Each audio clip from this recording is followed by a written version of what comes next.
नमस्कार मित्रांनो, कसे आहात सगळेजण? तर तुम्हाला आठवत असेल तर मागे मी माझ्या सासरवाडीचा एक व्हिडिओ पोस्ट केला होता. त्याच्यावरती बऱ्याच लोकांच्या चांगल्या आणि वाईट कमेंट आल्या, तर त्यातलीच ही एक कमेंट. तर मला या कमेंटला बऱ्याच दिवसापासून रिप्लाय द्यायचा होता, पण म्हटलं आजच्यापेक्षा चांगला दिवस नसू शकतो, कारण सध्या मी माझ्या सासरवाडीतच आहे.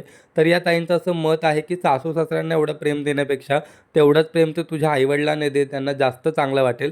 तर सगळ्यात पहिली गोष्ट, माझं माझ्या आई प्रचंड प्रेम आहे आणि जे माझे ब्लॉग्स रेग्युलर बघतात त्या सगळ्यांना ही गोष्ट माहीत आहे.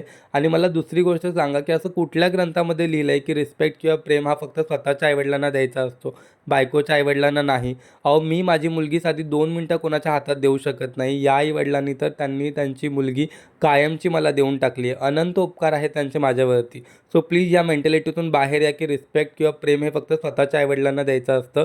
रिस्पेक्ट आणि प्रेम हे जगातले प्रत्येक आई-वडील डिझर्व्ह करतात. आणि हो, तुमच्या सगळ्यांची मतं मला कमेंट करून नक्की सांगा. मी वाट बघतोय.